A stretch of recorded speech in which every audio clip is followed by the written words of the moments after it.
வணக்கம், இது Tamil dialogue 2.0 Bigg Boss season 9ல இந்த வாரம் மக்கள் யாரை பார்த்து வெளியே போடா அயோக்கிய ராஸ்கல் அப்படின்னு சொல்றாங்கன்னு அன்அஃபிஷியல் என்ன சொல்லுது, நம்ம கம்யூனிட்டி டேப்ல ஓட் போட்டவங்க என்ன சொல்றாங்க அப்படின்னு சொல்லிட்டு பார்க்கலாம்.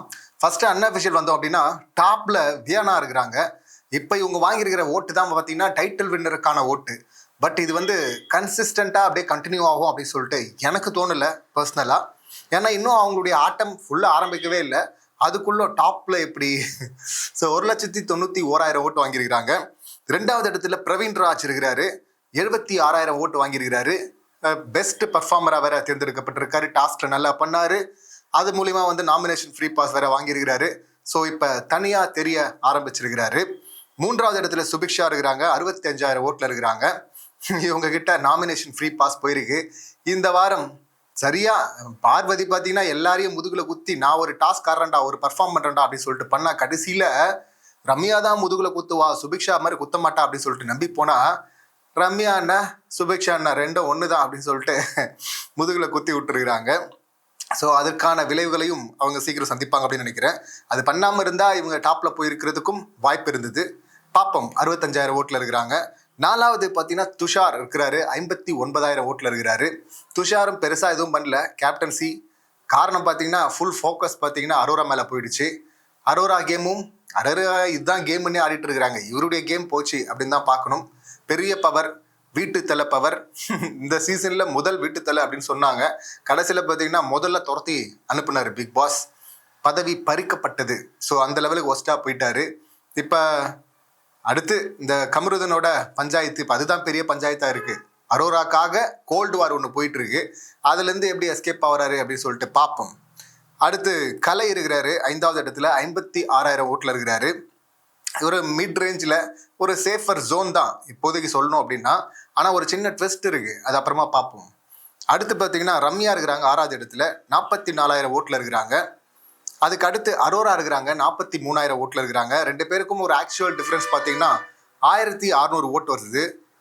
8வது இடத்துல பார்த்தீங்கன்னா ஆதிரை இருக்கிறாங்க 39,000 ஓட்டுல. ஒரு 4,000 ஓட் டிஃபரன்ஸ் இருக்கு ஆதிரைக்கும் அரோராக்கும். 4,000, 5,000, 6,000 வரையும் கூட பார்த்தீங்கன்னா இதுக்கு முன்னாடி சீசன்ல இந்த மாதிரி அதிகமாக எடுத்தவங்க எவிக்ட் ஆயிருக்கிறாங்க அன்அஃபிஷியல்ல. அது டுவர்ட்ஸ் ஃபினாலே வீக்ல பார்த்தீங்கன்னா அங்கே ப்ரொடெக்ஷன் போட்டுருவாங்க. அங்கே ரோபோட் செக்கெல்லாம் நடக்கும். ஆனால் இப்போ அப்படி கிடையாது இல்லை. அன்அஃபிஷியலில் ஓட்டை ஏற்றி, பெய்டு ஓட்ஸை ஏற்றி, அது மூலிமா பார்த்தீங்கன்னா மக்கள் சப்போர்ட் இருக்குது அப்படின்னு சொல்லிட்டு மக்கள் மனசில் இங்கே ரெஜிஸ்டர் பண்ணுற வேலையெல்லாம் நடக்கும் ஆரம்ப காலகட்டத்தில். ஸோ அதனால் 5,000, 6,000 ஓட் டிஃப்ரென்ஸ் அப்படிங்கிறது பெருசெல்லாம் கிடையாது. அதனால் இப்போ இந்த ரம்யாவாகட்டும், அரோராவாகட்டும், ஆதிரை, இந்த 3 பேருமே நம்ம டேஞ்சர் ஜோனில் தான் வைக்கணும். இந்த 3 பேர்லேருந்து ஒருத்தர் வெளியே போகிறாங்க அப்படின்னு தான் அன்அஃபிஷியல் சொல்லுது. இந்த 3 பேர்லையும் பார்த்தீங்கன்னா ஒரே ஒருத்தரை சூஸ் பண்ணோம் அப்படின்னா ஆதிரை 39,000 ஓட்டு வாங்கியிருக்கிறாங்க. லீஸ்ட்ல இருக்கிறாங்க ஆதிரை. பட் ஆதிரையுடைய நினைப்பு என்னவா இருக்கு தெரியுமா? யார் வெளியே போவாங்க அப்படின்னு சொல்லிட்டு அவங்க பேசும்போது வியனா போகலாம், கலை போகலாம் அப்படின்னு சொல்லிட்டு அவங்க சொல்லிட்டு இருக்கிறாங்க.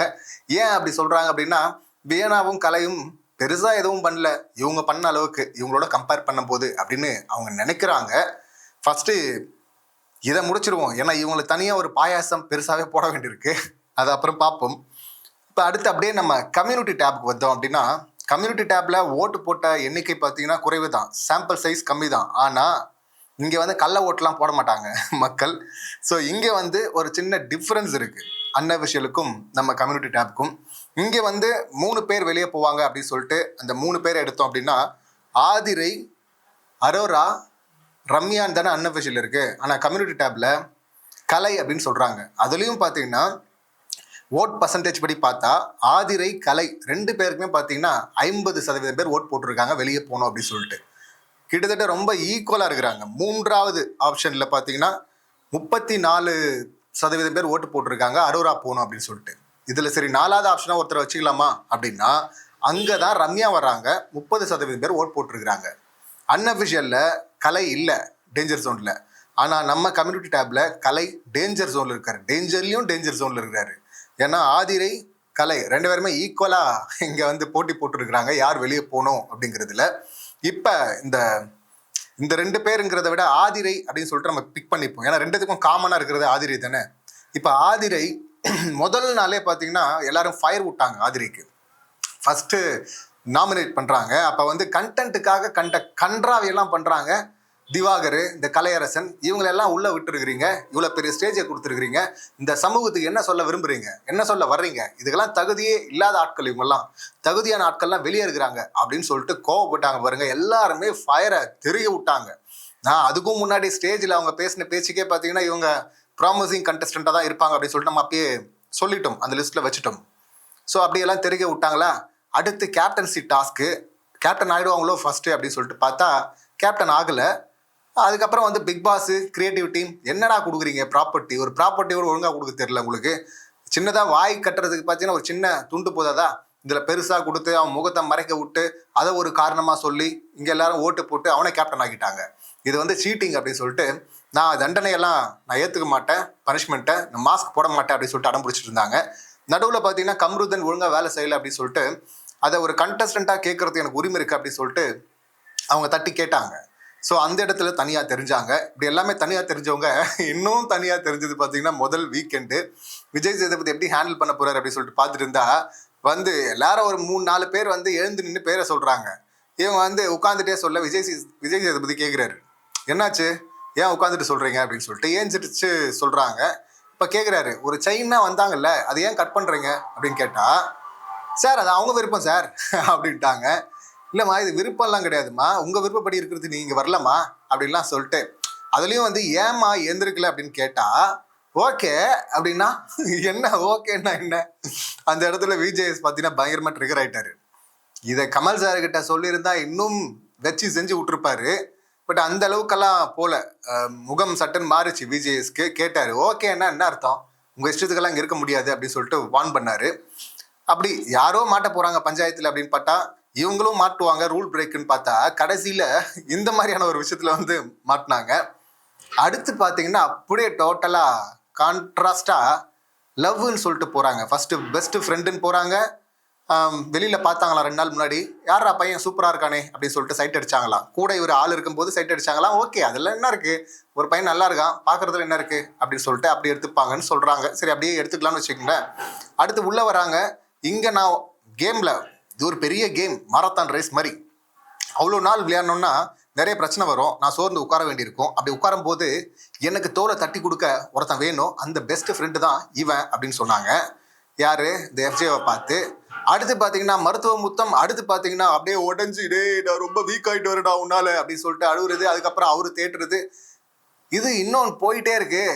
பார்வதி வந்து தொடக்கூடாத இடத்துல எஃப்ஜேவை பிடிச்சிட்டாங்க கேம்குள்ள அப்படின்னு சொல்லிட்டு கம்ப்ளைண்ட்டை வச்சாங்க. அவங்க தான் பண்ணாங்களான்னு தெரில. ஆனால் இவங்க பார்த்தீங்கன்னா வாண்டடா நிறைய இடத்துல தொடுற மாதிரியும் அதை சொல்லி வேற காட்டுறாங்க.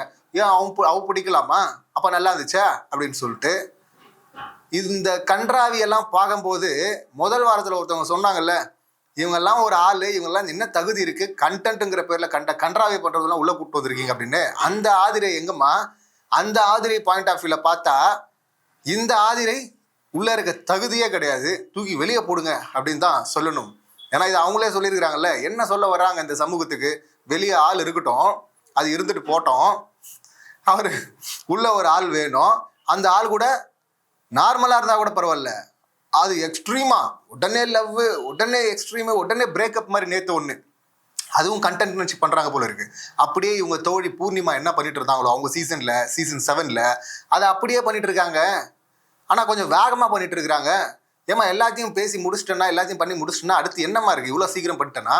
அப்போ வந்த வேலை ஸ்கிரிப்ட் எழுதி எடுத்துகிட்டு வந்தேன், பர்ஃபார்ம் பண்ணுன்னு முடிஞ்சிருச்சுல, கிளம்பு போ, வெளியே போ, உள்ளே இருக்க உனக்கு தகுதி கிடையாதுன்னே சொல்லலாம் நம்ம. ஏன்னா முதல் நாள் அப்படி தானே மக்கள் நம்பிக்கையை பெற்றாங்க. இவங்க கலையரசனுக்கும் திவாகருக்கும் தகுதி இல்லை, ஏன் விட்டீங்க, தகுதியான ஆட்கள் வெளியே இருக்கிறாங்க அப்படின்னு சொல்லிட்டு அதன் மூலியமாக தான் நம்பிக்கை பெற்றாங்க, இவங்க சப்போர்ட்டை பெற்றாங்க. இப்போ இவங்க அதை விட இவங்கள கூட கம்பேர் பண்ணும்போது இப்போ அவங்க 2 பேர் பரவாயில்ல அப்படின்னு தான் தோணுது. அந்த அளவுக்கு மோசமாக கண்டென்ட்னு பண்ணல. இல்லை பரவாயில்லன்றது என்னங்க மோசத்தில், மோசம்னா மோசம் தாங்க அப்படின்னா அந்த 2 மோசம்னா நீயும் 3வது மோசமா, அதுலேயும் முக்கியமான மோசமா அப்படின்னு தான் சொல்லணும். ஸோ கண்டென்ட்டு இதெல்லாம் வந்து கண்டென்ட்டு அப்படின்னு சொல்லிட்டு பண்ணி மக்களை ஏமாற்ற நினச்சாங்கன்னா மக்களெல்லாம் அப்படியெல்லாம் யாரும் ஏமாத்திட முடியாது. ஆதிரை கிளம்புங்க, வெளியே போங்க ஆதிரை அப்படின்னு தான் சொல்லணும். இந்த சம்பவங்களை, அதாவது இது அப்படியே நடந்துச்சுன்னா இவங்க இதில் ஒரு ட்விஸ்ட்டுன்னு ஒன்று நடந்தால் அரோராவோ ரம்யாவோ கலையோ வெளியே போகிறதுக்கு வாய்ப்பு இருக்குது. கலை கூட பார்த்தீங்கன்னா பெரிய ட்விஸ்ட் நடந்தால் தான் கலையை தூக்குவாங்க. அது ஏன்னா மற்ற 3 பேரும் கண்டென்ட்டாவது ஏதாவது கொடுக்குறாங்க, கலை கொஞ்சம் கம்மியா இருக்கிறாரு அப்படின்னு சொல்லிட்டு அப்சராவை தூக்குன மாதிரி கலையும் தூக்குறதுக்கு வாய்ப்பு இருக்கு. ஆதிரியை தூக்குறாங்களா இல்ல மற்றவங்களுக்கு ஒரு ட்விஸ்ட் நடக்குதா, ட்விஸ்ட்லயும் பெரிய ட்விஸ்டான அது கலையை தூக்குறாங்களா அப்படின்னு சொல்லிட்டு வெயிட் பண்ணி பார்க்கலாம். இந்த சம்பவங்களை நீங்க எப்படி பாக்குறீங்க, உங்க கருத்துக்கள் என்ன அப்படிங்கறத கமெண்ட் பண்ணுங்க. மீண்டும் அடுத்த வீடியோல சந்திக்கலாம். நன்றி, வணக்கம்.